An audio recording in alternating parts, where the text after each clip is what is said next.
What you leave behind is not what is engraved in stone monuments, but what is woven into the lives of others. Our deep respect for the land and its harvest is the legacy of generations of farmers who put food on our tables, preserve our landscape, and inspire us with a powerful work ethic. By being devoted to the value chain that supports food security, we are connected to the families it feeds, the potential it nurtures, and the purpose it provides. Your vision, our passion. Senves, breaking new ground. With its operations in the heartland of central South Africa, Senves has been serving the entire food sector, not only in South Africa, but also beyond the national borders for more than 100 years. We feel the bite of every drought and the joy when the rain finally comes. It's about being there for you when it matters most. Adaptability and innovation are some of the most important traits needed to thrive. Our constant drive to better our services and products has enabled us to develop integrated business solutions with the final aim to provide workable solutions. As one of the most respected agribusinesses on the continent, our team is tuned to the beat of ensuring sustainable livelihoods for all. And as partners do, we see your improved value, productivity and profitability also as our success. Senves has invested in a number of independent corporate entities to broaden our role in the agri-value chain. Having the right tools and supplies are important factors in running a farm. Joining forces makes us stronger, such as the Hinterland joint venture between Senves and Afgri. Trading as Afgri Town and Country, Farm City and Senves Village, Hinterland provides a retail offering through 64 branches in 6 provinces, including a variety of products and services. Bringing you the best quality and reliable equipment is a priority for us. Senves Equipment is therefore the exclusive supplier of John Deere and JCB whole goods, parts and services to Central South Africa and the Eastern Cape through 27 outlets and 18 workshops. Senves also recognizes the importance of precision farming to ensure profitability and sustainability. We therefore work with you towards tailored solutions. Senves Equipment expanded its footprint to the Western Cape through a joint venture with JDI as exclusive John Deere and JCB supplier in this province. Produst is now one of the largest wholesale and bulk suppliers of agricultural implement components, replacement parts and tools, with over 1,500 outlets in Southern Africa to ensure accessibility to supplies. Another partnership to create a reliable supply chain. Grasland specializes in producing high-quality dolomite and calcite lime products for agriculture and industrial use from their 4 mines in the Northwest Province. Thus, by feeding the soil that feeds the nation, Senves and NWK complements the food value chain. Without quality seed, the input value chain is as good as broken. Senves Seed gives producers peace of mind by providing this vital link in sustainable agriculture. The Senves service offering is crafted to assist you through an integrated business solution approach. Getting the necessary funds to run a farming business is often a challenge. With the financial assistance offered through Senves Credit, you can breathe a bit easier. We offer unique and sustainable credit solutions to bridge the gap when you need it most, enabling producers and grain off-takers to afford new ventures and grow their enterprises. Need some assistance to afford the necessary movable assets? Look no further than Senves Asset Finance, this joint venture between movable asset needs.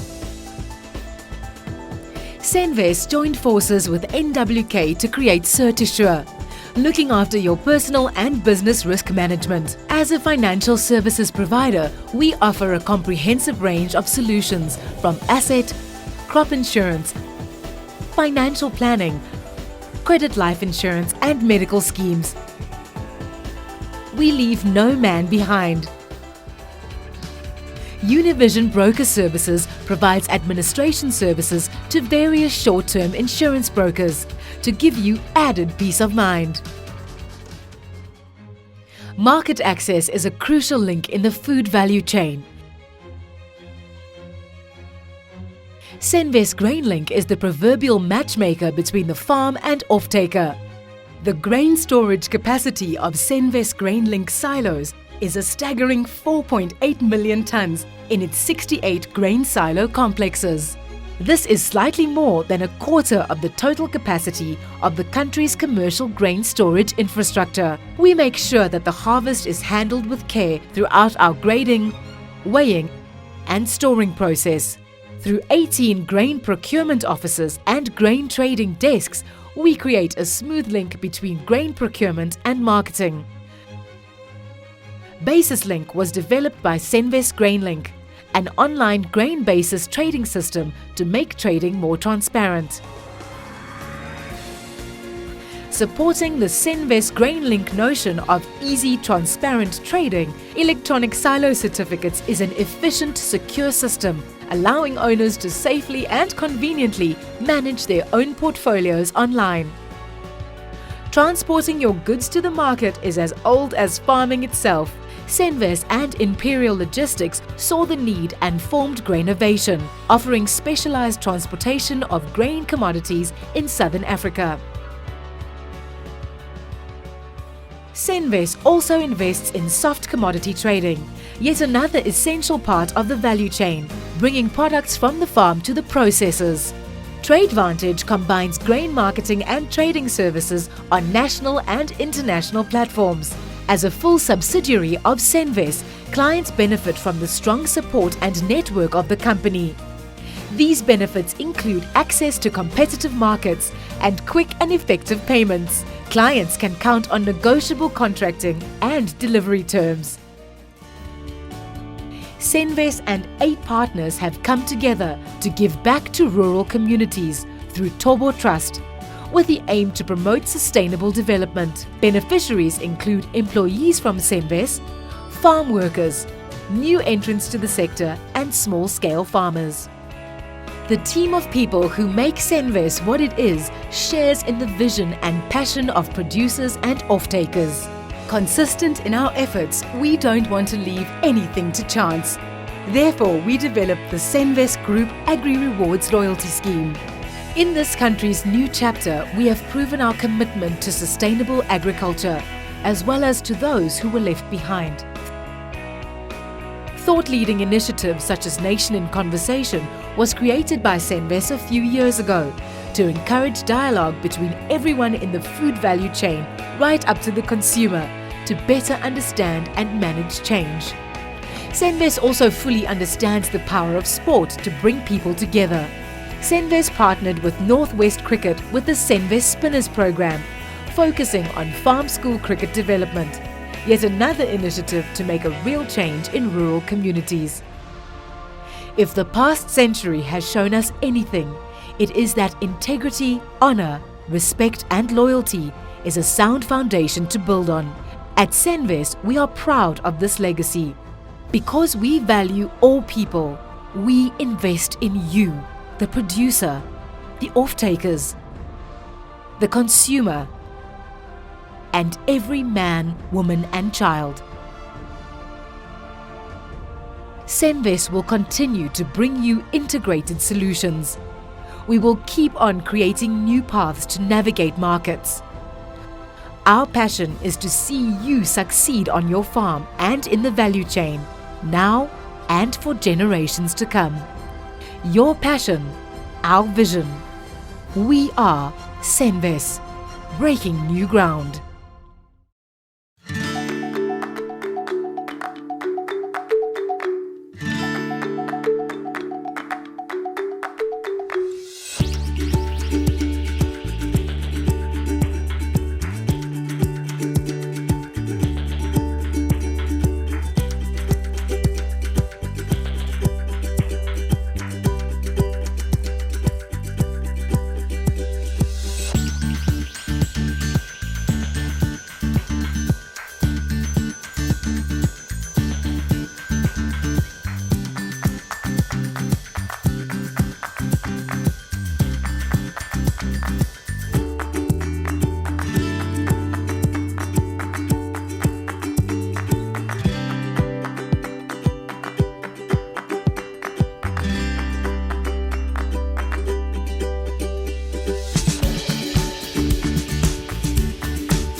Hello and welcome to Nation in Conversation, broadcasting from Nampo Harvest Day in Bothaville.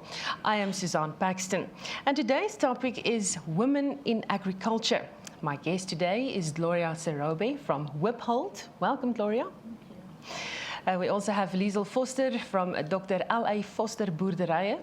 Welcome. And Lindy Stribble from... Thank you. Now we're going to talk about women, because we all are now women in business or professional ladies in working conditions in offices. And we work with the public. And I, for instance, at some stage went to Stellenbosch. And people came and they introduced themselves to me. And they introduced themselves, ladies specifically. And they were saying, well, good afternoon, I am Mrs. Dr. van Tonder. Or I am Mrs. Professor van Tonder. So they were using their husband's titles to introduce themselves. And it was quite sad to me that they felt the need to do that and not to be the woman that they are. And I don't know if you've experienced it. Gloria, maybe we should start at that. Have you ever experienced women doing that? No, I heard it from you, actually. I have. It's your husband, so may as well claim the title as well. I haven't experienced it at all. Anybody else ever experienced that? No? Yes, I have experienced that in a sense that women tend to lose their own identity if they feel they are not, if there's somebody superior to them. And it's not wrong to have social structures where you find a head of the household or something like that, and if you're comfortable with it. But in business and in many social structures, especially in now's time and age, women have nothing to stand back for. They don't have to be subordinates. They don't have to take their husband or partner's title to determine a right for themselves. So I have heard of that, and you do find in social structures women putting themselves back where it's not necessary. They have full right to put themselves and their own identity forward and be themselves. Gloria, I see that you're agreeing with a lot of the statements that she made now about what a woman should be. And maybe we should just mention, Wiphold is a black woman-owned investment company in the mining and agricultural sector. And it's not something that you hear often about. It's a women black-owned company. Well, when 1993, Wiphold is 23 years old now. And when we started it, it was when we recognized that men are comfortable to talk to each other, both black and white, about business. And somehow they forgot about us. And so we decided to form Wiphold then in 1993. And we took into account the fact that both black and white women are actually not involved in business. So we actually did an IPO to all women to take up the shareholding public process. And we could do that because it was 1993, we offered it, and people were not quite aware then that they have constitutional right to object to exclusion. You won't get away with that now. We did it under the radar screen, but it was taken up. And in this prospectus, we actually wanted people to sign an affidavit that they are women as they are buying these shares. And so 18,000 women responded and took up the shares. And that's how Wiphold was formed 23 years ago. So it is a woman-owned company. But the business is, we've always had to fight this confusion about, do we do woman things then? If you say you're going to, people expect us to be baking scones, and we love scones, but... Yeah, do you bake scones? Do don't know how to pay. But so we then had to deal with this discord about we're a woman-owned company, but we will do business like any services. We are in Sasol mining, and one of those areas we felt we need to go into 3-4 years ago was agriculture. We just felt challenged by that sector because it's not quite friendly to women. And why do you say that? It's I think it's historical, to be honest. It's a macho kind of business, but nobody is carrying tractors and all that kind of thing. So I'm not sure why women should not be seen as natural players in that sector, especially that we are very big on food security side. As women, as mothers, we are the ones who decide who eats what at home. So by then this side of production, this side of processing and all of that, we are not in that line of it. And therefore, we thought that agriculture, we must take it head on, but specifically, we decided to do something that the sector doesn't do. There is a rural land, it's communal land. It has no security of tenure. People don't have title deeds there. And we decided to go that route and use that land and take it from being communal land to being commercial farms. And so in Eastern Cape, we are the second biggest maize farmer at this point, 2,000 hectares of that. And we're quite excited about it because we've demystified all the challenges of people not having title deeds and no security of tenure, which is why the investors are not going there. But as we hold, backed by Old Mutual and Nedbank, we have actually shown the way that actually you can do it. And it must be done. Arable land is on that side of the country. The fact that people don't have security of tenure, which is something government must fix. But in fixing it, I don't think we should wait for that to be fixed. Things can be done, and we've structured that such that it works. In the end, these communities own like a hectare each. And so these 2,000 hectares, you can almost estimate 2,000 families.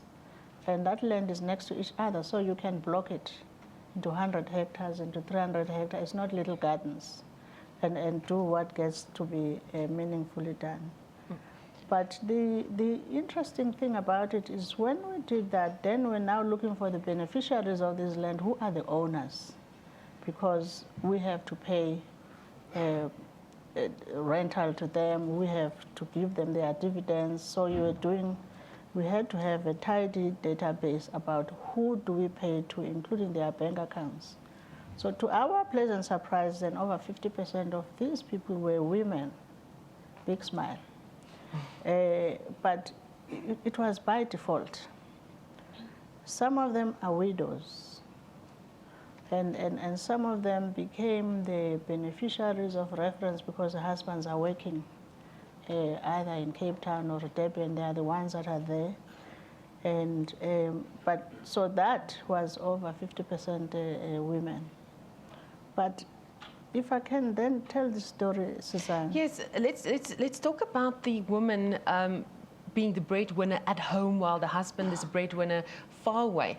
You played a major role in supporting the men or the women or the wives of the men that were part of the Marikana strike. And if you remember correctly, it was a major tragedy in the country. And you played a major role in helping those women help their husbands. Well, what happened there, and it happened because where we are is a labor sending area to the mining houses. It's in Qendane, it's in Willowvale, Aitutjwa, that side of the world. It's a labor sending area, so most men are actually working in the mines. And these women are the heads of households here. And in this case, what happened then that the Marikana strike by nature was very long, and people couldn't go home, and they were not getting paid, and they were sitting here, and it became quite a stressful situation even for them. But because the women there are now farmers and they are getting rental income, they are getting their dividends, they ended up being the ones who are sending pocket money to their husbands in Rustenburg, which then maybe is too big for a situation like that. Men in their island doing for men, I don't know. It's food in the heart until that whole thing. Doing it for them. Diesel, and are you living in the cities, you know, don't come close to big animals. You've got a very successful farming unit there in Zastron in the Free State. Tell us about it.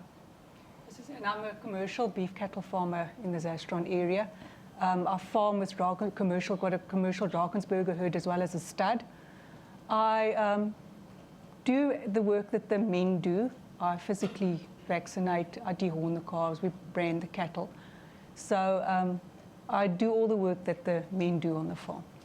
Now, if we've listened to what Laurie have said of a sort of traditional, the farm will go to the son in the family, how did you end up with a farm, a cattle farm?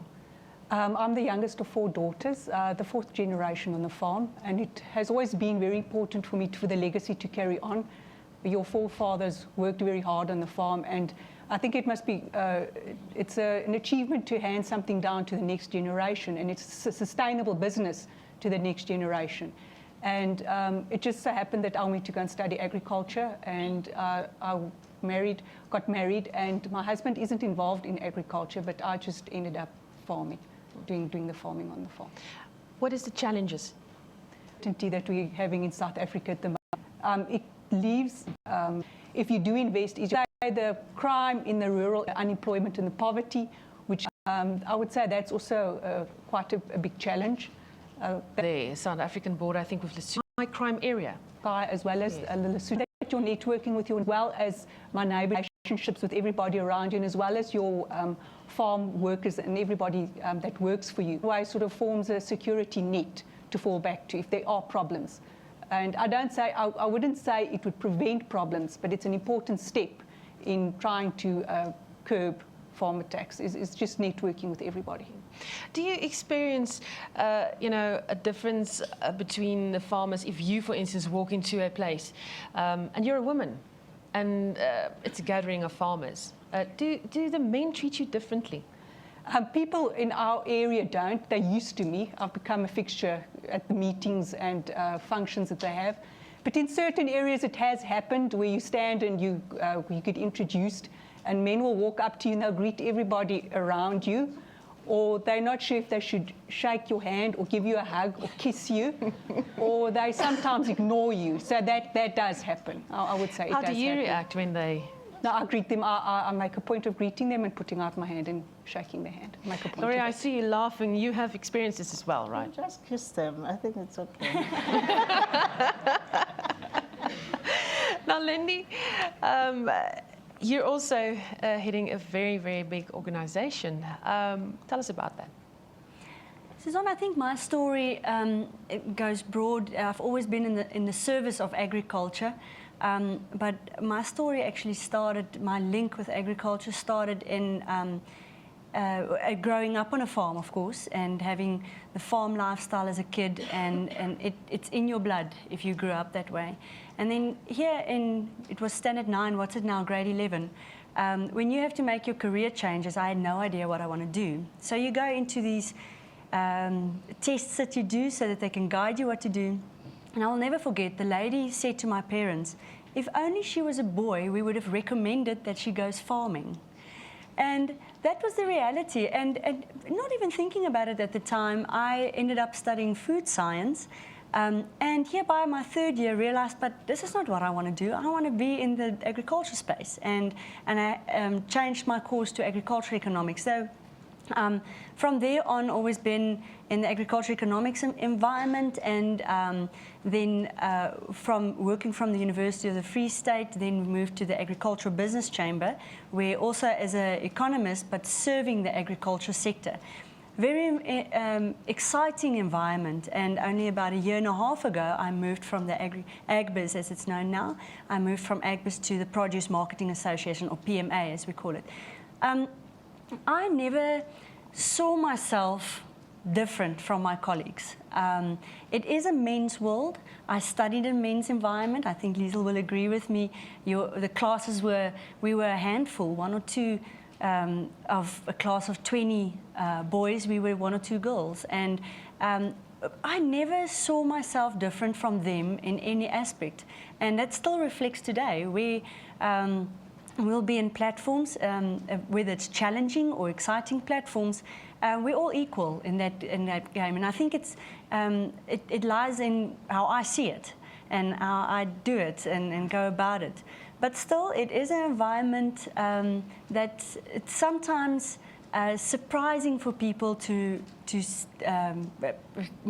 rather be outside of the agriculture spheres. In social structures, people say, oh, you're in the agriculture sector. They don't quite understand it. The general perception out there, especially in the city, they don't understand that you work for the agriculture sector and you're a lady. So you do get that.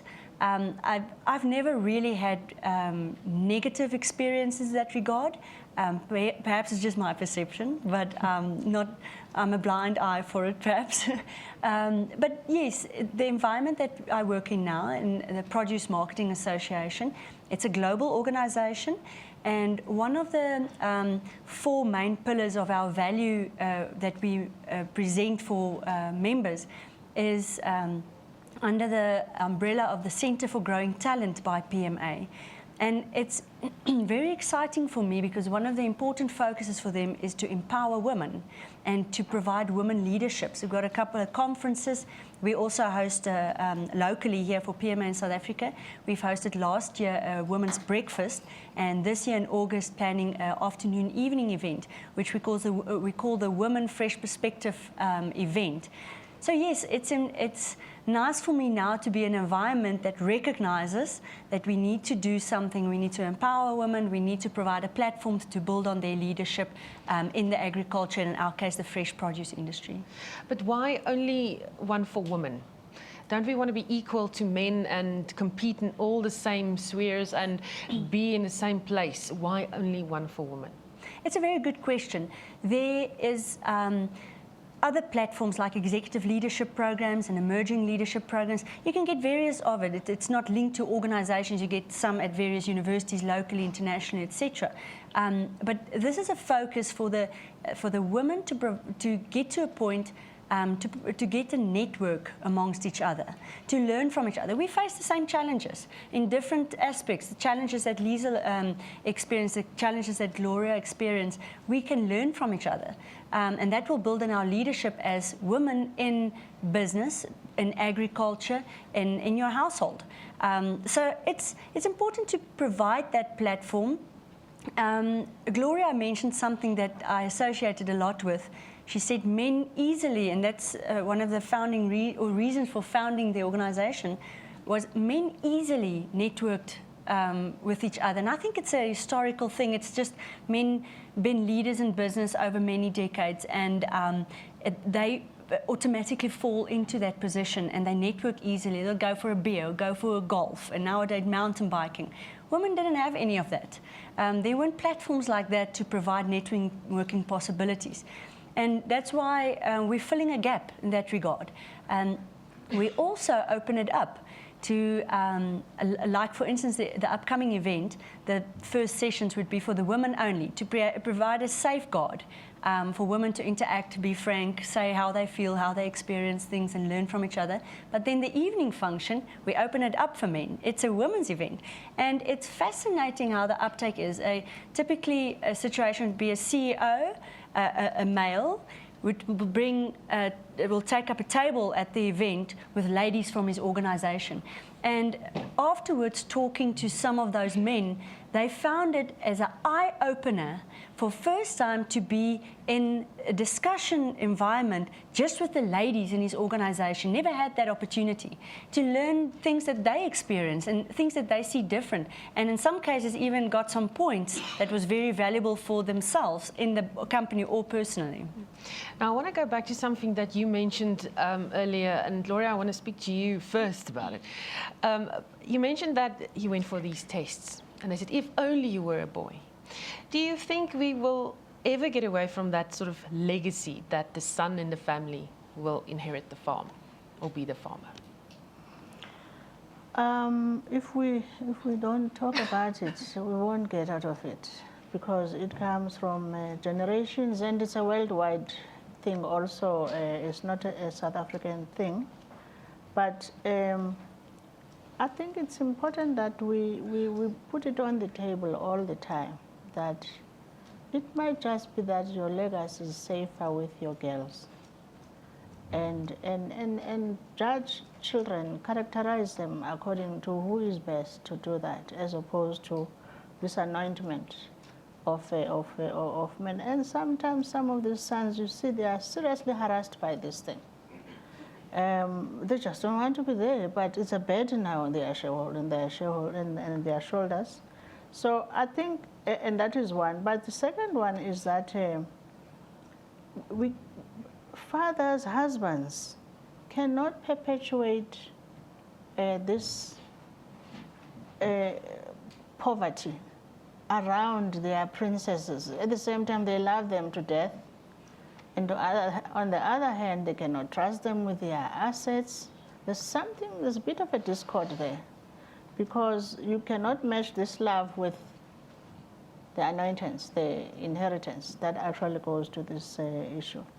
On the matter of land specifically, that is an asset that is emotional. So who said this daughter is not emotional about this piece of land? So I think we have to encourage our partners, husbands and everybody, to actually look at this matter. It is not complicated. And one more thing is that we, even as we polled, we're not feminists. All of us have children. And by the way, mine is a boy, so I can't fight with men to such an extent. But the point here is that we are fighting for coexistence with men and not the replacement. We want to be with them. We want to be married to them. We want to have children. All of those things that get done. What we do not want is this structured demotivation of girls, that they are only supposed to do ABC, when in fact, like all children, they must say, so look at her. She says she's married. She's keeping her father's legacy properly, and ordinarily it does not happen. They are one of the few in that sense, and I think they can be made to be examples to a lot of fathers that actually it can be done and it can be sustainable, and it doesn't change but it's a worldwide issue. It's not just South Africa. Liesl, why did you mentioned you touched on it. Why did you go into farming? Why did you study farming? Probably, I think the most important thing is the love of the land. It was the main reason. Love of the animals. And I would be lying if I'm saying that I wanted the legacy to carry on. It was also a very important determination for going to go and study agriculture. It would have been sad to see the farming come to an abrupt standstill because there's no son to be able to run the farm. It was a very important consideration for me. Now, let's move on to women empowerment. All three of you are in different sectors of business and sort of parts of agriculture. What should we do to empower women to think for themselves and reach out and grab the opportunities that's presented to them? I would say it's the way you raise your daughters. You must raise your kids with the idea that they can do anything possible. I think that's where it starts. It's too late to start high school or in tertiary education. It's the way you raise your kids. They must know that they are capable of doing anything they set their heart on. Absolutely, I can't agree more.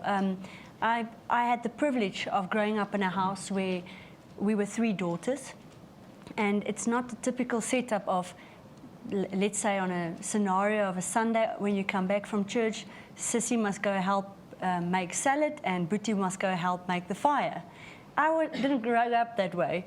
We we made the fire and we assisted on the farm as any other kid and any other boy would do.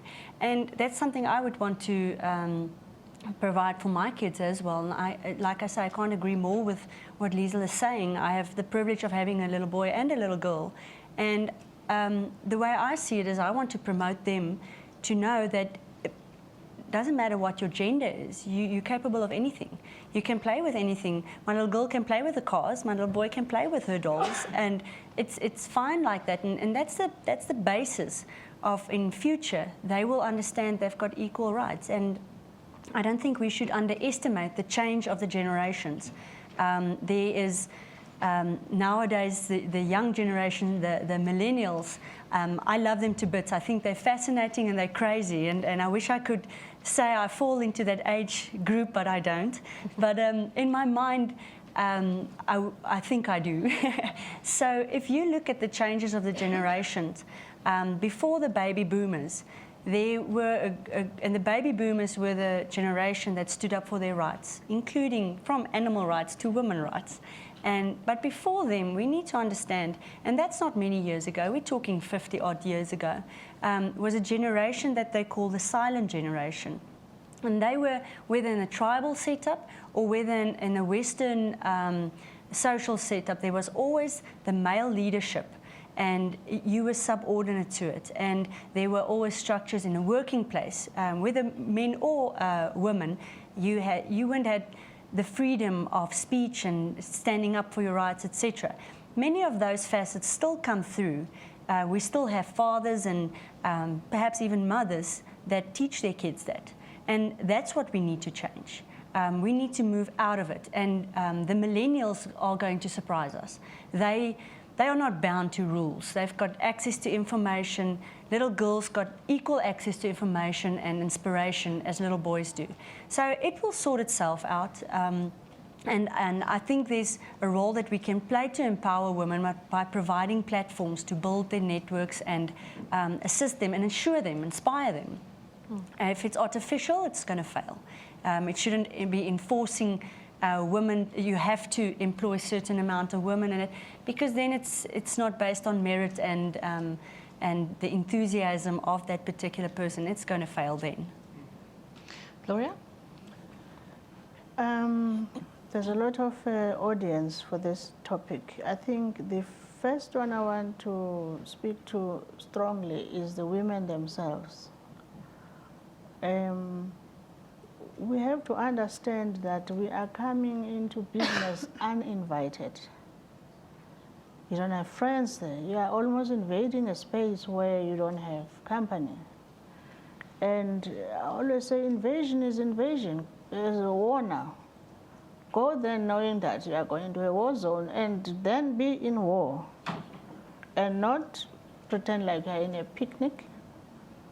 And so some of the luxuries of lifestyle issues about I'll take off for 4 years and go and have children. You don't need 4 years to have children. It's only 1 day to give birth. The rest of the days are not, not struggling, nothing. So we actually need to talk to ourselves too about we are either serious about it or we are not. And let's take the challenge and deal with it. So that is number one. Because unfortunately, we have to be super successful to be taken seriously. On the established business, people who are still struggling with this matter of women, it is important to stress to them again that it is very inefficient for them to continue excluding women, when in fact the challenges are plenty and for all the sectors. And they have to be, and it's bad management to exclude women from their business. Then you've got the third category, which is our sons now. At an early stage, we have got to make them believe that it is okay to work with women. You're not being a sissy or something like that. We have to bring them up like that to make it normal for them, because there will be CEOs and managers very soon. They must come home with that kind of attitude. But there are some cases which are lost cases, of course, and some of the social things of the old are still entrenched in our DNA. When you go to the rural areas, you've got to work hard to dig women out of their shell to speak up, because in there they are not expected to do that. So it is, but it can be done, and the few who are there have got to be those pioneers where people can have them as reference points about success. And specifically for WIPOL, it has been important for us to be successful on those areas where we are not expected to be successful. And like any businessman, they are now forced to speak to WIPOL because it is about business. And they've stopped talking about us being women, and they're talking about WIPOL as a business. When did that change? When did that change? Maybe, I would say halfway through the 23 years. Because the first period was quite very hard. I have to give this example. We went to this mining house. We went to a mining in Durban in Cape Town. And now the mining sector is like the agriculture sector. It's all the football club. and so a simple question there of Mr. So-and-so, and I would mention this CEO of one of big mining houses. What is it that we need to do to get women to be acceptable in your industry? What is it that maybe we are not doing? And comfortable, this man said to me, and he didn't even call me by name. She said, lady, you know when they say lady, there's something silly there. Lady, in mining, you need to have balls. I said, oopsie. What was your answer? And so the answer from me was, we've got different parts of the bodies. I've got breasts, you've got balls, all of that. But can we come back to the mining sector, how this thing works? Because that was the question. And so you get put down like that. And our response is difficult to be always wide awake to insults, because that's not normal. But the point is that it is entrenched, unfortunately, in most of the established business people, this thing of women here and men here. And there's a lot more work. So halfway through WIPOL, because we were showing success in places where now people were forced to partner with us and all of that kind of thing, and so that changed. What also changed is that we stopped being associated with soft women issues. And so it became normal that we are going to be strong in financial services, we're asset managers like everybody else, we're in Nedbank, or in Old Mutual. We are all these things that other people are doing. And we started getting to be associated with straightforward, hardcore business. But at the beginning, it was quite a nightmare.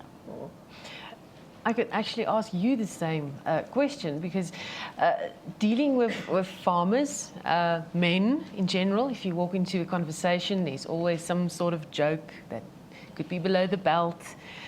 How do you handle that? And when did people start seeing you as the person that actually knows how to farm these animals, the cattle? I must say there are some awkward things that do happen. You just smile and laugh it off and make as if you didn't hear or see anything. You turn a blind eye to it. But with me, I would say, probably unfortunately, but I think where my gender stopped becoming a factor was when I got my PhD. I had to get a PhD to stop people referring, looking at me. Because when you say to them, listen, yeah, I'm a farmer, then they'll ask, but the first question, what does your husband do? Where's your husband? And when I got my PhD, that question, people stopped asking me that question. Because somebody from the bank now recently came to me and said, oh, but I thought you were in partnership with your husband. I said, no, I'm not in partnership with my husband. But unfortunately, as I say, I had to get a PhD for my gender not to be So he now became Mr. Dr. Foster. Right. But you know, it was difficult, even after that, to sort of say, listen, no more. Respect me as a person, the woman of this farm. Look, my role in agriculture is a bit different to the other people. The panel members here, I grew up in a farming community. I went and studied agriculture, so I've always been surrounded by men. It has never been, I can't say I've been treated differently. I'm not like Gloria that I was actually treated differently. I've never experienced that. So, Different age groups of farmers. There's definitely different. I find that the older men are more accepting, more inviting. They'll come up to you when you go to on a farmer's day. It's definitely the older men that will come up to you and start a conversation with you. But people my age and younger, they won't come up to you. I think it's probably because the older people are more comfortable in their skin, or maybe because your presence there exposes insecurities within them. I think that's probably what it is. And older people are more secure in who they are. So how do you handle the situation in the boardroom? See, in a boardroom, in a difficult position or in a normal day, if you want to be good for business as a woman, you can't be a little girl. You know, you need to stand up. Nobody's going to do it for you. You need to stand up and do it yourself. You need to be self-confident. You need to understand your topic, not as a woman speaking into an environment, but as a person speaking into that environment. And that will all depend on the value of what you contribute with a boardroom, on this panel, on outside socializing. It all depends on you. So that's my advice, perhaps, that I would send out, because that's how I see it in my life, how to build it. And once you put yourself down, then you're going to experience it, and you're going to walk in as a little girl in a farmer's day, and you're going to experience it for yourself as men not allowing you into the environment. And it's your own perspective. If you embrace, like what Liesel's saying, embrace the people are more accepting, etc., and you pick up your hand, you not being a little girl, and you go in with confidence, they're going to respect you, and you will be treated equally. I really think the statistics speaks for itself. There was a survey done in the US where they said companies with women in leadership do 30% better return on investment. That's a broad survey, and something that our Centre of Growing Talent by PMA sometimes promote, to say women are good for business. And I will stand by that. And I think they are good for business. There's also a role that women play if you consider your emotional part. We are more emotional. There's nowadays more emotional men as well. But there's the more emotional part of a woman that we shouldn't underestimate in the agriculture sector. There's the emotional interaction that the consumer nowadays want with our products. They want to have a theatre of food. It's not just papvleis and rysvleis and aardappels anymore, you know. They want to experience it, and they want to understand. And the agriculture sector delivers that product to the consumer, who's largely the one buying it is largely women, and they want that emotional experience. So if the sector wants to position themselves to better deliver to the consumer, we need more women with that emotional understanding of what the consumer wants. Right through, if you talk of input providers, the seed manufacturers, example, need to understand if the consumer no more wants a pepper this size, they want a small picante pepper, the seed company needs to understand that. And a woman in that decision making can make a very big contribution because they are a consumer, they are perhaps moms, they are part of the emotional understanding or the understanding of the emotional need of the consumer. There's a huge role that they can play, and that's something that we promote also. Gloria, I see you agree. No, I agree with that. Especially in the boardrooms, there's some hiccup in the boardrooms, because there's just subtle things that you always have to deal with, being ignored or something, or they pretend like they didn't hear you or whatever. But the boardroom, the job of the chairman is to listen to you. You can harass that chairman until he gives you the airtime. That's your job. But what if they then say, oh, she's emotional again? Because that you get. No. You harass him nicely. You scream at him, but you just kind of like, I have to say something on this matter, and please do accept that. I will say it. So, and I think in the boardrooms, this is over time. Things are getting better, things are changing, but it started bad. That in the first place, the expectation of you being in that boardroom is not quite what you want to be. You're not here to make it look nice. You're here to do what this guy also wants to do with his business. And that discord comes in and all. But I think it's fair, she's right about the older people are much more comfortable with themselves, that they kind of embrace you with time.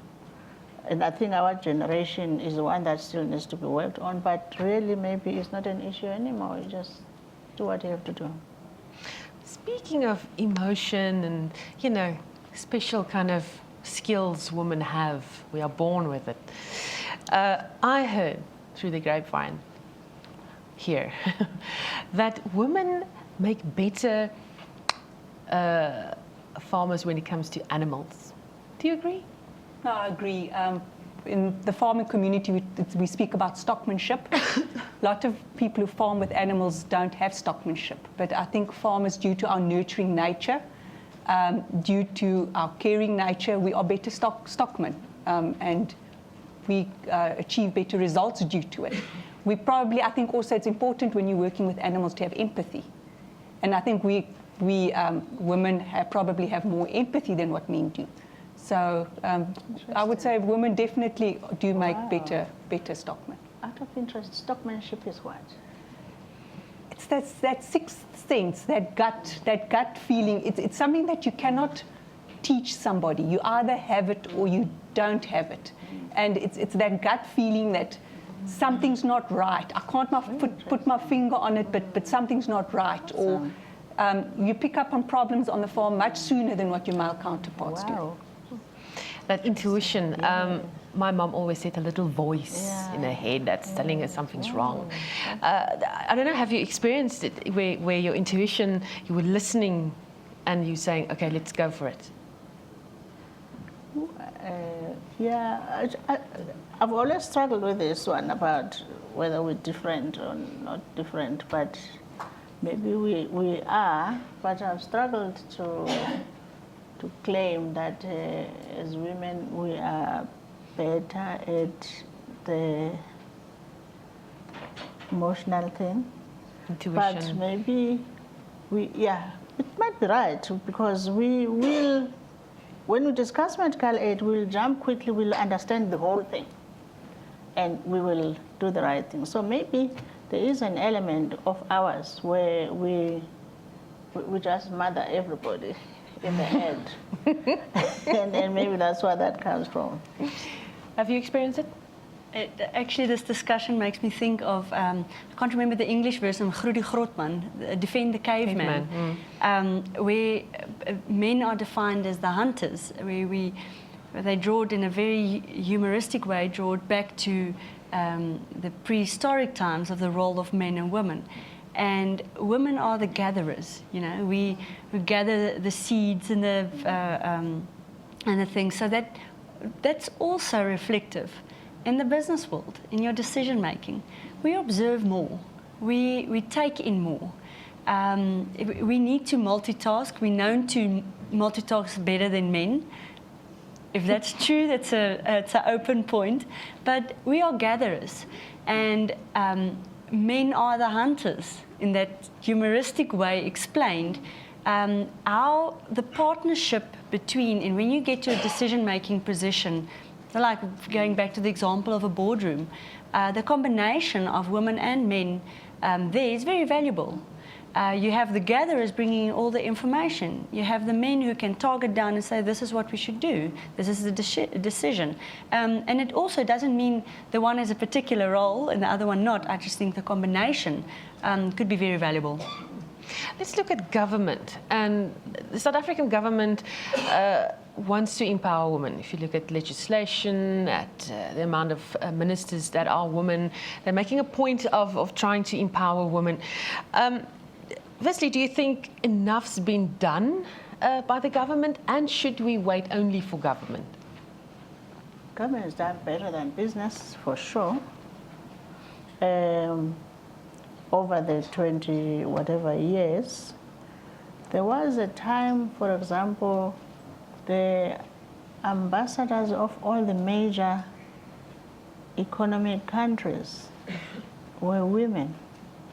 Whether you looked at London or Germany or US, those kinds of.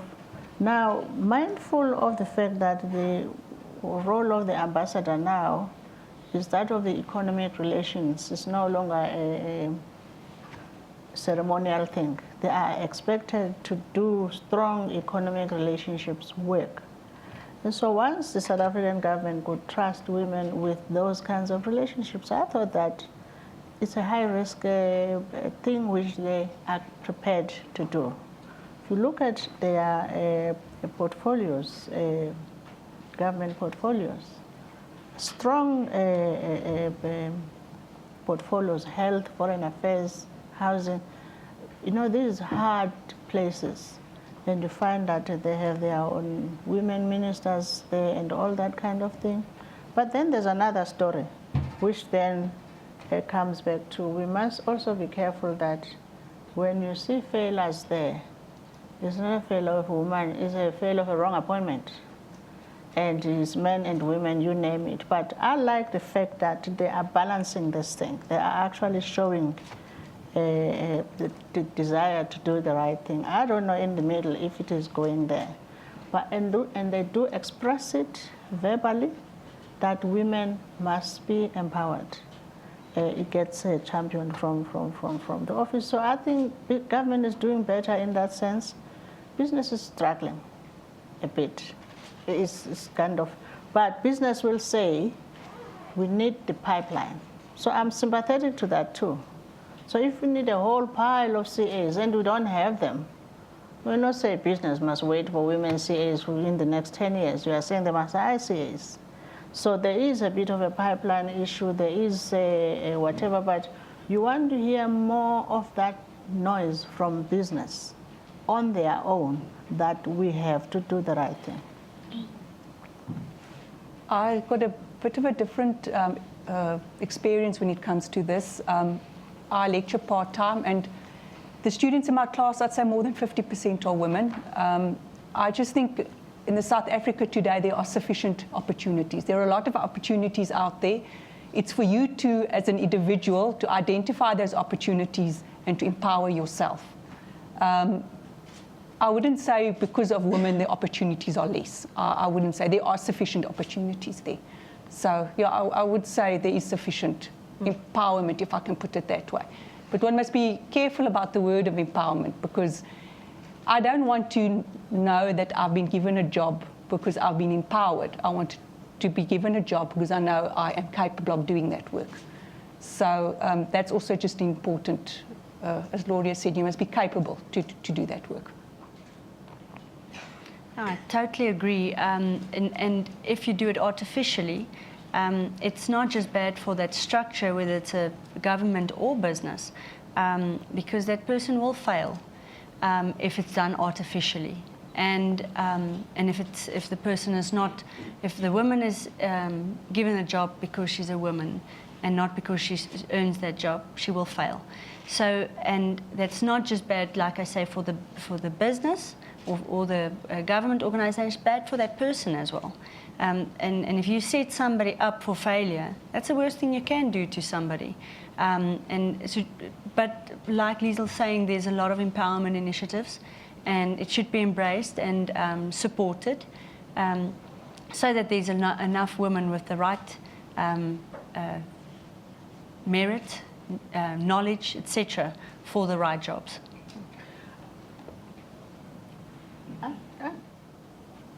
It's always a complicated question, this thing of you don't want to be seen as a product of empowerment. In a funny way, I am keen for people to know I am a product of empowerment. The reason is that in the absence of this pressure, women would be nowhere. That is a fair point. Left to their own devices, men will carry on with themselves and not take this into account. So there's a bit of a push that had to be made to make it happen. The balancing act, though, is who do you field in this push?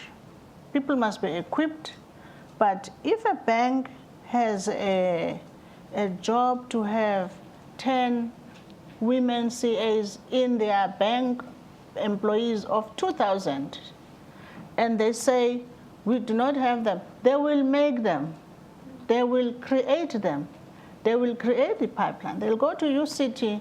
They will find something there to make it work. What I'm saying is that there is something about this empowerment which it must not be associated with inferiority.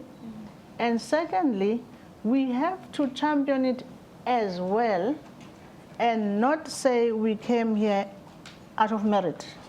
Yeah, merit we have. There's just something that, I don't know how to call it, but there's a balance there that I think that we need to recognize that in the absence of that pressure, women will be nowhere. But then, next to that, it must be clear that you are not hiring women simply because they are women. You are hiring them, you are giving them the right equipment, the skills, and all of that kind of thing. And you don't have enough of them, create them. And so reroute people. If the country demands 10 women engineers, we will find them. And if they're not there, we will create them. It takes 10 years to do that. Let's have a plan, a 10-year plan to create proper engineers and not put somebody there who's not. So there's a balancing act there for me that I do want us to say we are subjects of empowerment. I'm quite excited about that because, and it doesn't mean that I would not have been able to work or something like that, but there is something the child behind me must know that there is a pressure of that nature. But then they must be made to be fully equipped. Just to wrap up, if you have a message for women out there, maybe men as well, what should they do to be successful in business, agriculture, in whatever they do?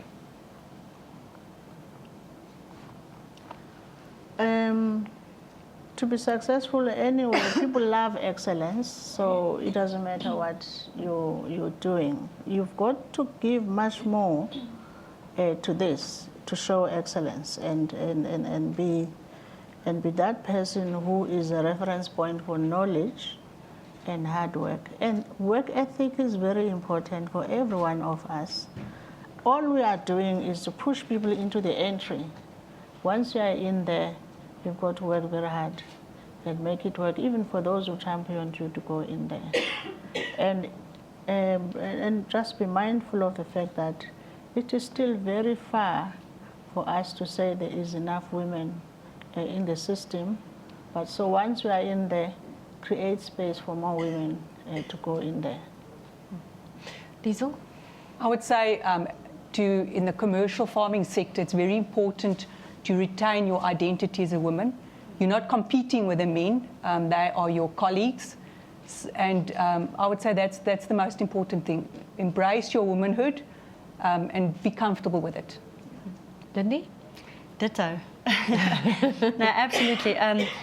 One thing I think this goes beyond gender, and it is that you should embrace every moment where you get involved in. I've learned over the years the strangest, smallest, and sometimes irrelevant things that we were involved in. Sometimes you find yourself in something you think, oh, do I have to do this, you know? Especially when you're young in the industry. At the end of the day, you look back and that's the things that you've learned from. That's the things that when you get in a management position, for instance, that you apply, that you realize. So embrace every moment throughout, wherever you get exposure, embrace that and go full for everything. And it counts especially for women because we tend not to do it. We should stick up our hands where we get the opportunity. We should embrace the moment, because then you will never have to see yourself as inferior. You can be confident in what you do, and you don't have to, like Liesl say, you never have to compete. You just embrace who you are, embrace the moment, embrace yourself as a woman, and be confident in the business world. And that is our panel this afternoon, speaking about women in agriculture and in general in South Africa, for that matter. It was Lindy Strubel from the PMA. We spoke to Gloria Serobe from Wiphold, and also Liesl Foster from Dr. L.A. Foster Boerdery. Thank you so much. And thank you for joining us. Remember to follow us on Twitter and visit the website nationinconversation.co.za. I am Suzanne Paxton. Good day.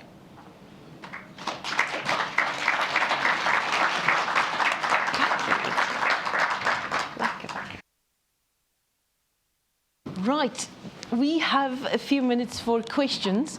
So anybody that's got a question, raise your hands. There's a mic, yes. So there's a lady there at the back that'd like to speak to us.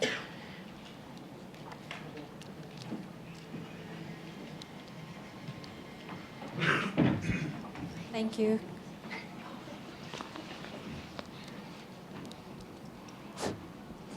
Thank you. Good afternoon. It's off.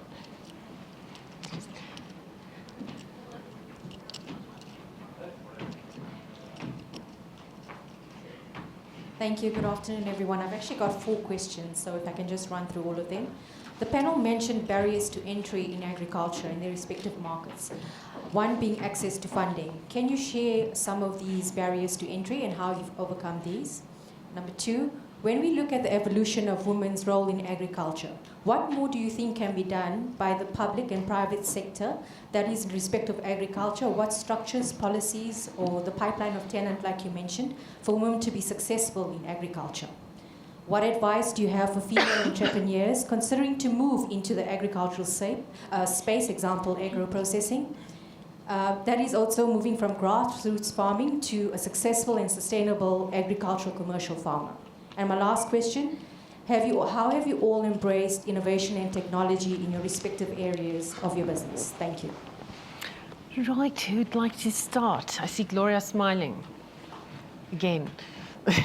You'd like to start? No, maybe Lindy? Oh, Lindy? for my sins. I'm going to start with your last question, because that's the most exciting question. Last year I had the wonderful experience of attending it's the Women's Fresh Perspective conference that we had in San Diego in the USA. And there was a lady that spoke about your personal branding and use of social media towards your personal branding. Now, I'm not a very big participant in things like Facebook, etc., to be honest. But that lady taught us that you should use technology, whether it's your participation in social media or whether it's access to information. This is now on a personal point, and it's not farm technology in this regard, where you should use that to promote yourself. I always thought I'm not a subject to the public, you know, and made that decision that, yes, my private life is my private life. I'm not a subject to the public. But yet, in the professional environment, you need to position yourself. Use the technology. Use social media to tell people who you are and what you do. It's part of stating to them that you're confident in what you do. So that's just a small way of a general technology that you can use to promote yourself and in business in general, to make better decisions and to influence decisions. She also mentioned in your first question, if I'm correct, the barriers to entry into business, and she mentioned that all three of you had some sort of issue in your sectors. Everybody's looking at Liesl. Yes.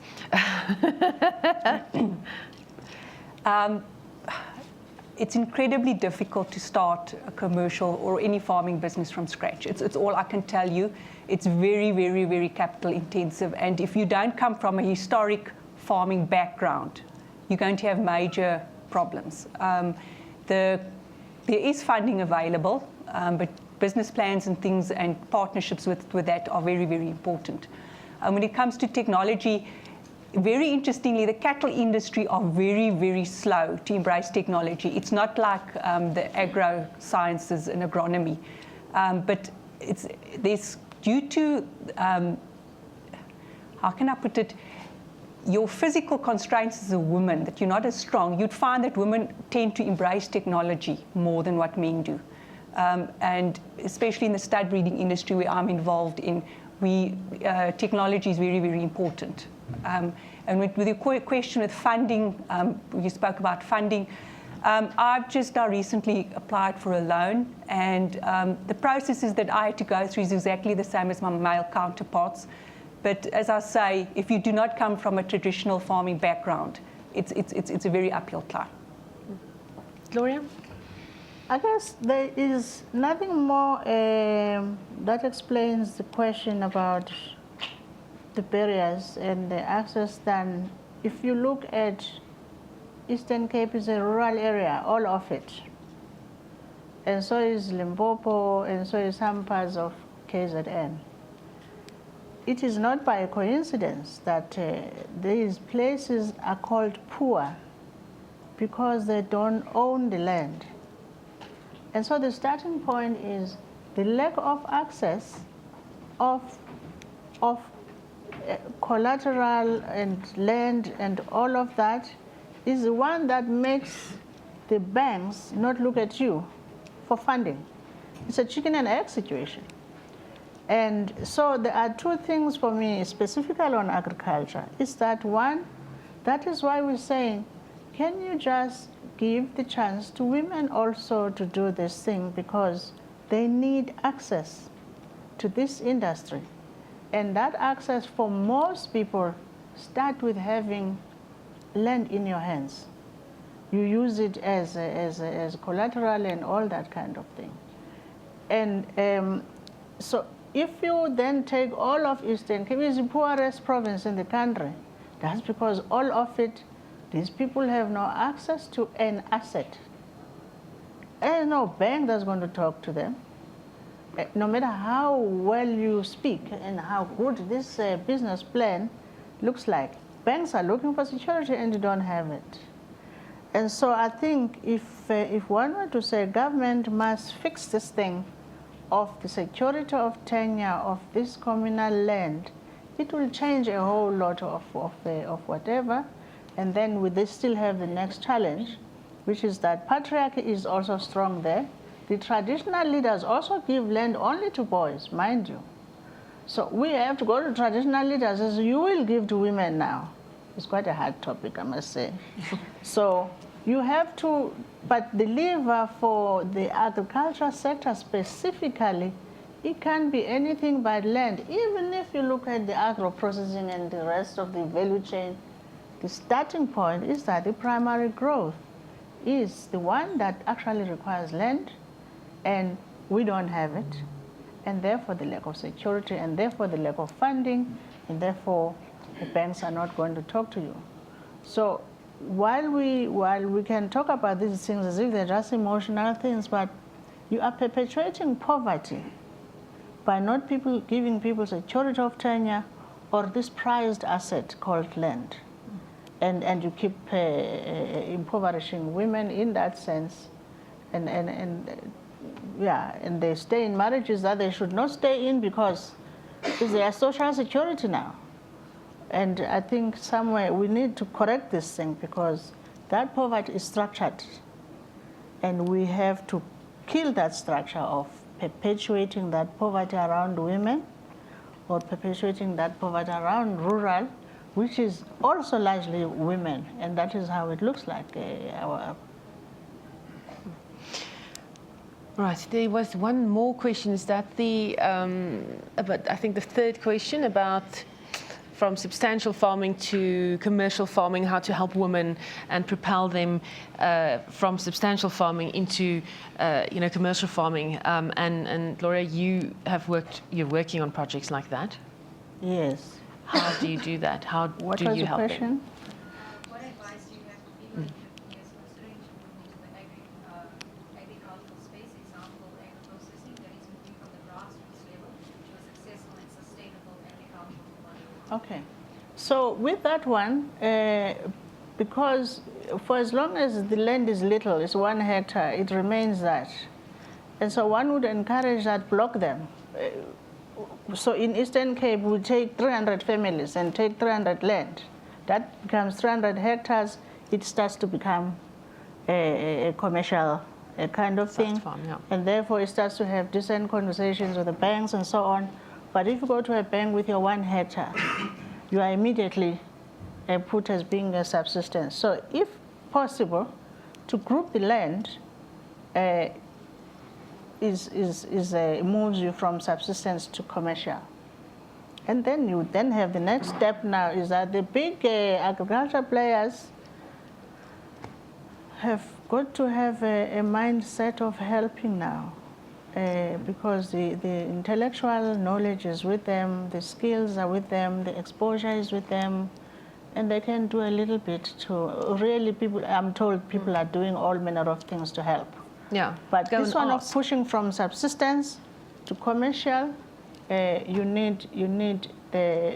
you start needing them a lot to help, whether it's equipment or it's on the inputs or it's in the land prep or all of that, and just the knowledge of how to do it. But it starts with consolidate the land amongst, make yourselves a big group. If you only have 1 hectare, put yourselves into many. You'd, for instance, ask Liesel to help you Yes. with that, yeah. We find the same tendency amongst the commercial farmers. There are a lot of discussions at the moment of starting a company and putting all the assets into the company to try and assist each other. It's about economy of scale. Yeah. So the commercial farmers are also actually busy starting with the same concept that Gloria is speaking about. Another question was down here in the front, I think, yeah. Good afternoon, everybody. My name is Marian Shukwinya, and I'm MD of Harvest Time Investments, which is a subsidiary of AFGRI. It drives development initiatives for AFGRI. My question is to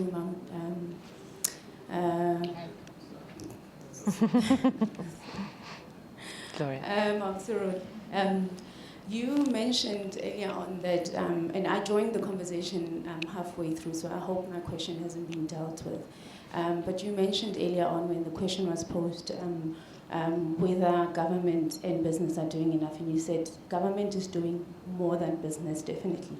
And if we look at the broader transformation spectrum, a lot of the things that are done by business are driven not only by willingness but also by the triple BEE legislation being there. Do you believe that maybe it's time for a separate legislation that drives different targets for business to meet in terms of black females? And I'm not talking particularly on, if you look at the triple BEE legislation, it addresses a lot of the black female representation in terms of employment equity and maybe management control, and a little bit on preferential procurement. But if you look at the other two elements, which is enterprise development and supplier development, which are particularly tailored to supporting black business to become viable, those ones, they don't have separate female representation targets. Do you maybe believe that we need to beef up those, or do we need a separate legislation that addresses that and maybe gets business to take this seriously and do a little bit more than what government does? Should I answer that? Yes, please. The way I see it is that business is suffocated with too much regulation already. They are complaining about too much of that.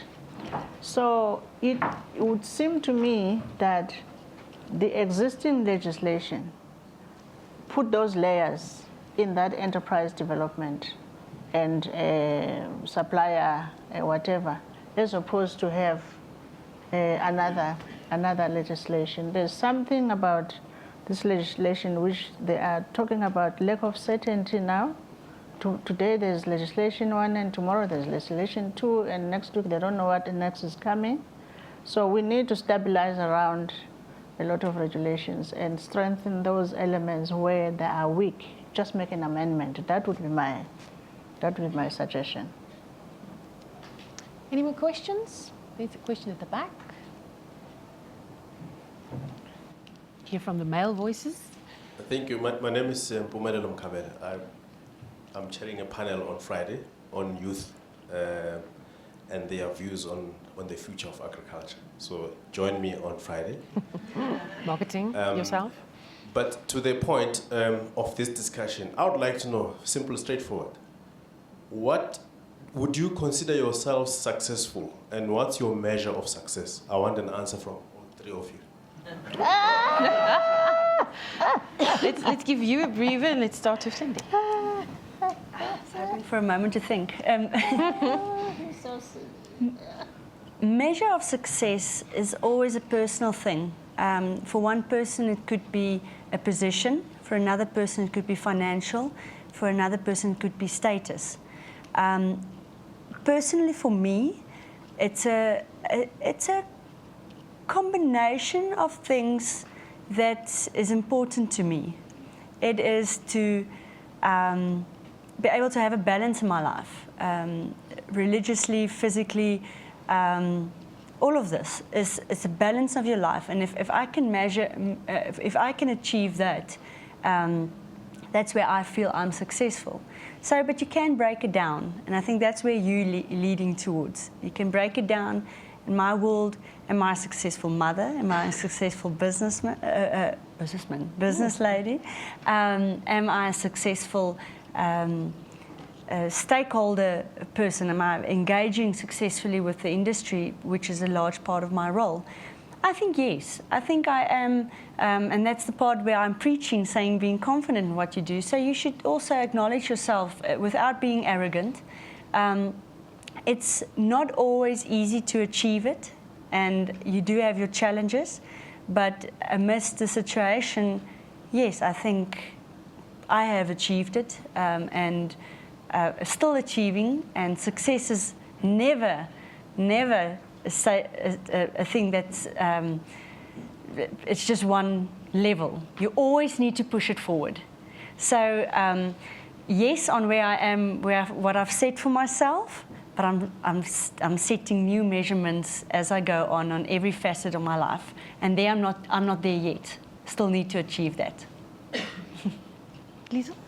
Well, I think you first have to ask, what is your measure of success? I would say mine would be to be happy. Am I happy what I'm doing? I think the fact that weekends get too long for me and I can't wait for Monday to start so that I can go to work if you are successful and you are happy in what you are doing, you can't wait for Monday to come. So I hate weekends, and due to that reason, I would say I'm successful, because if I wasn't successful, I wouldn't look forward to going to work. And I have received numerous awards and accolades within the industry, and it wouldn't have been so if I wasn't successful in what I'm doing. So yes, I would consider myself successful. Gloria? Our biggest failure as a Whiphold is that in the 23 years, we haven't been able to create a lot of Whipholds. So that's a big blot in our history. We were hoping that by now, there's more of them. And so maybe somebody like her, we didn't beg them enough, we didn't push them enough to be a Whiphold today. But I think net, I think we have been successful. And success for me was something like this. There must be certain sectors of South Africa where my opinion must count. It must never be that financial services can continue as if life is normal and the opinion from Whiphold has not been heard. And I think we've gotten that right. With the agriculture sector, we're only 5 years here, we're joining a bit of a boys' club. To be honest, I want to make sure that this sector one day will never go forward without hearing what I say. And my opinion must count, because that transformation that we are talking about, we probably are best able to place it on the table in a manner which is not threatening or whatever. We do want the big agriculture players to remain in South Africa. We need them. We respect them. We want to learn from them. But we also want them to hear us about what maybe is this transformational part that they are not doing, which is even constraining their own businesses from growing. So that is still far from on the agriculture sector. But my measure of success is that I want my opinion to be heard, generally as a person. Don't want to go to a place and nobody has heard what I think. And in business, pretty much the same. But we have failed that lot about creating Whipholds. But I'm 58 now. Those failures are done now. I'm not going to be doing more things. I'm old now. But the rest of the Whiphold, the institution, has got to continue with that and still attempt to create more Whipholds, and because we need more of them. It doesn't seem to me that you're done yet, none of you for that matter. Any other questions? Oh, that in the back again. Thank you. Gloria, my question is to you. Just your opinion, do you think South Africa is ready for a woman president? If so, why? And if not, why not? Thank you. Did you hear I'm campaigning? Yay! South Africa has always been ready for a woman president, because on the politics, we have always had tough women who have been in politics and have sacrificed just as much as their male colleagues. So it's not something I would say South Africa is ready now. South Africa was ready in 1994 to have a woman president, because they have gone through the same hardships of making it work for South Africa, whether in exile or in jail or underground. And it is always going to count down to who has got the best campaign team, really, because they all have credentials. There's a lot of women with nice political credentials to place on the table. But I'm campaigning. How's your campaign, man? I'm going there for you. Right. Do you have time for one more question? One more. Lady at the back there.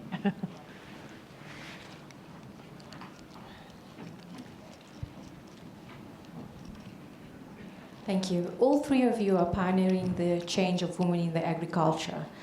Can you share the exciting projects that you're currently involved in and where we women can get involved as well? Thank you. Who wants to start?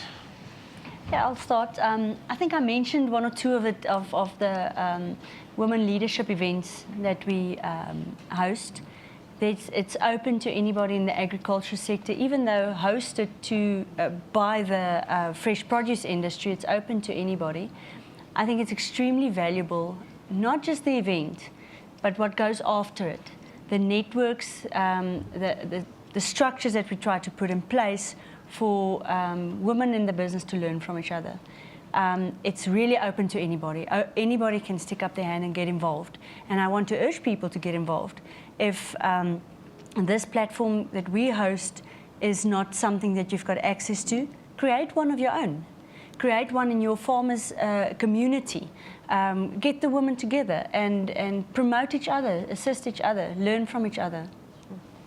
And can they get involved with your project, yes? Absolutely. Agriculture. Yeah, you can check on our website also, pma.com, and then there's a Fresh Connection Southern Africa where this will be hosted, or you can go directly to Centre for Growing Talent by pma.org. Sorry, it's very long. Or you can call me and come and talk to me, and I'll share more with you with what we do locally, and yeah, we'll gladly share and involve you. Liesl? Yeah, with me, it's a bit different. I'm not really involved in any community project or any at the moment. I see my role as a little bit different. I lecture, and I just see that's my role in trying to give knowledge that I've acquired to younger people. And I think my knowledge that I can give is a bit different to your other lecturers. I've got practical experience, which is very, very important. So I see that's my contribution. You know, I'm not really involved in any formal project at the moment. Gloria? Our agriculture project is at its infancy, 2,000 hectares, and the intention is to increase those hectares. And biggest concentration is still on the Eastern Cape. It's communal land, it's rural land, and I've said by default that is women, because they are the ones who are there. The next province that we thought we would look at is KZN, but we're still concentrating on Eastern Cape at this point. So that would be the involvement of women in that way, because we're not taking their land away. We are actually farming with them, and hence the profit share, the rental income, and all those things that get to be put into structures. So women get involved in that sense because there is no middle man. The money goes direct to them. We've killed the middle structures. There's no such a thing. Not even traditional leaders. But we're still in the Eastern Cape route for now. All right, cool. I think that's it. Thank you so much for everybody's participation, and enjoy the rest of your NAMPO. I will. Thank you.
What you leave behind is not what is engraved in stone monuments, but what is woven into the lives of others.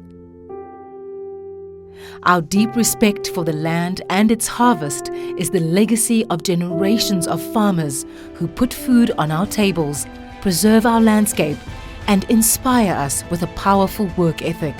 By being devoted to the value chain that supports food security, we are connected to the families it feeds, the potential it nurtures, and the purpose it provides. Your vision, our passion. Senves, breaking new ground.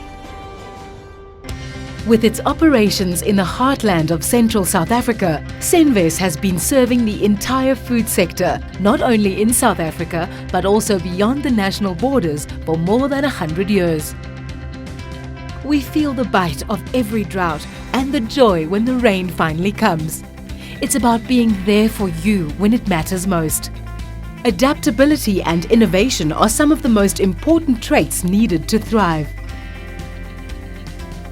Our constant drive to better our services and products has enabled us to develop integrated business solutions with the final aim to provide workable solutions. As one of the most respected agribusinesses on the continent, our team is tuned to the beat of ensuring sustainable livelihoods for all. And as partners do, we see your improved value, productivity and profitability also as our success. Senves has invested in a number of independent corporate entities to broaden our role in the agri-value chain. Having the right tools and supplies are important factors in running a farm. Joining forces makes us stronger, such as the Hinterland joint venture between Senves and Afgri. Trading as Afgri Town and Country, Farm City and Senves Village, Hinterland provides a retail offering through 64 branches in 6 provinces, including a variety of products and services. Bringing you the best quality and reliable equipment is a priority for us.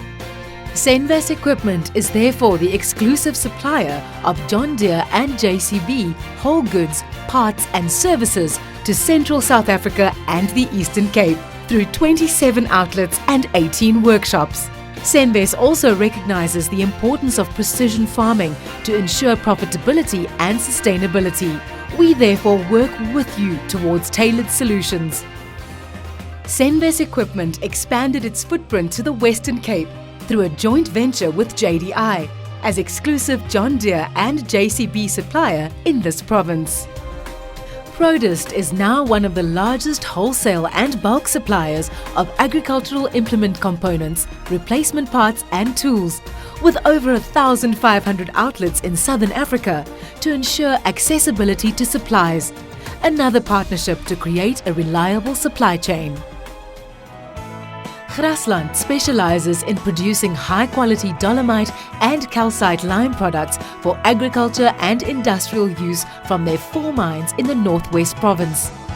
Thus, by feeding the soil that feeds the nation, Senves and NWK complements the food value chain.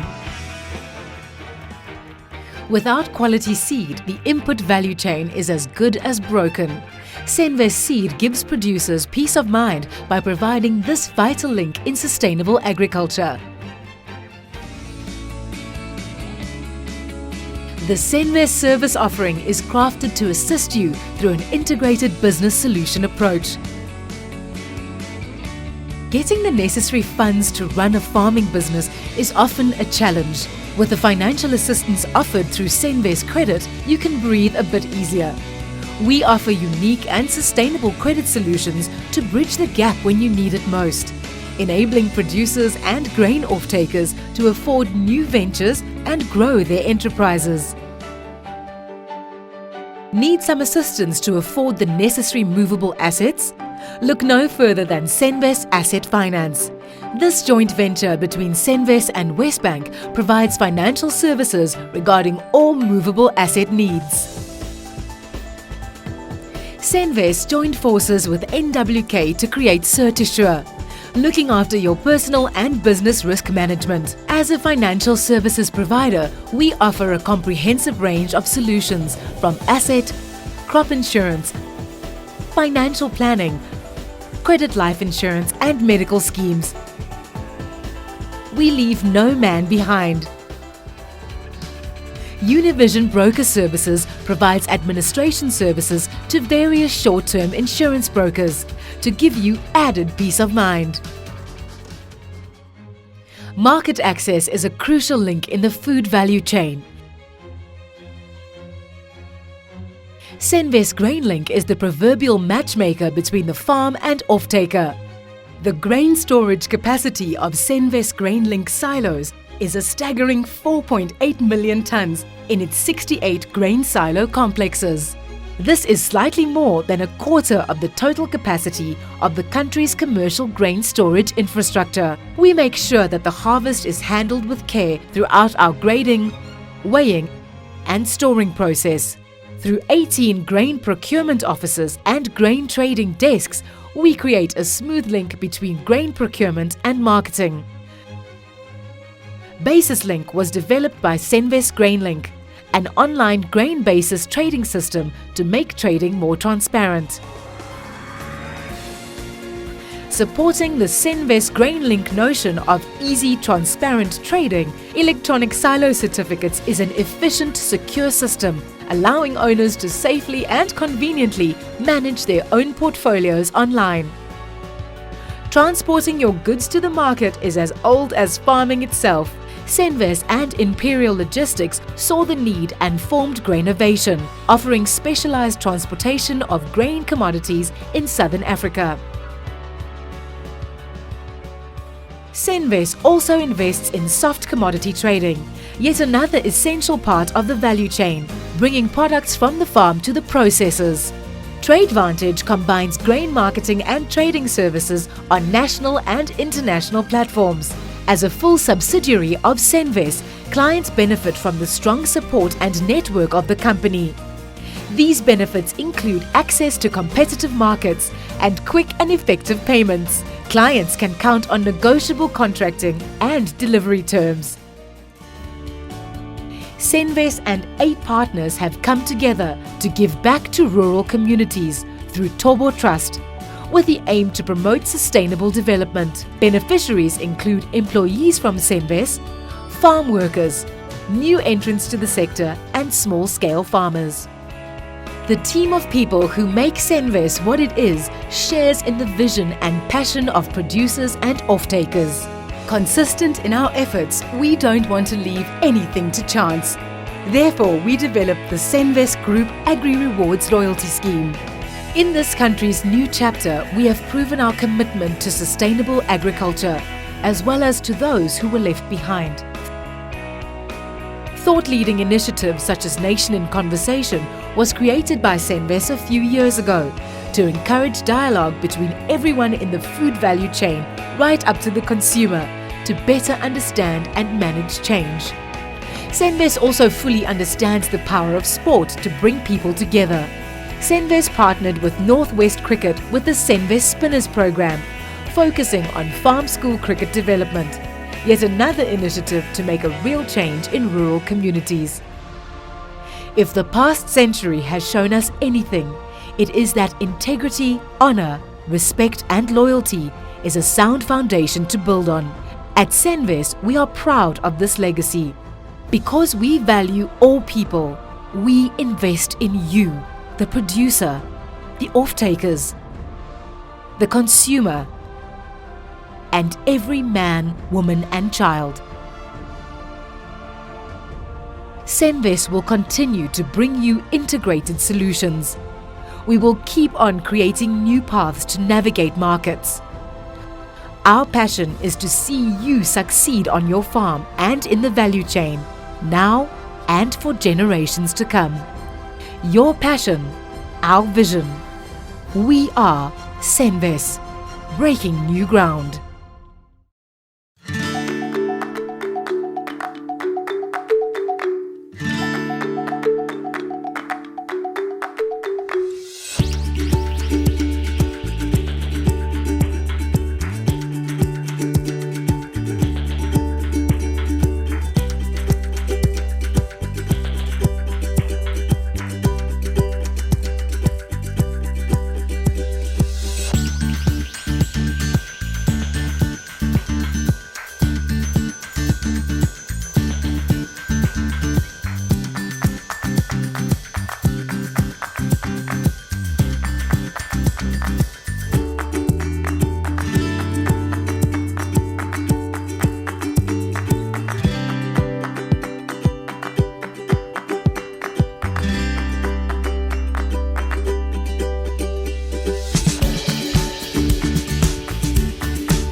GrainLink is trots om weer deel te wees van landbou en ons is maar van landbou afhanklik en ons is natuurlik in die graanketting en ons is by die hinterland saal en waar kundige personeel vir u kan meer kom vertel van die waardeketting en dit wat gebeur en dan ook vir u meer kan sê van soos ons loyaliteitsskema wat ons het die Agri Rewards en die waarde wat ons kan toevoeg vir u.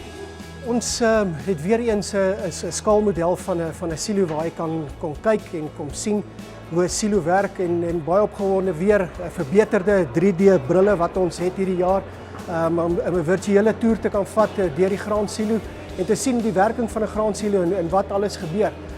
Ons app wat ons ook weer vrygestel het nou 'n opgedateerde app is ons baie opgewonde oor en gaan dit baie meer kan bied vir die klant en enige iemand wat eintlik die app wil aflaai en dan het ons ook uit die aard van die saak het ons ook verskeie pryse wat te wen is hierdie jaar.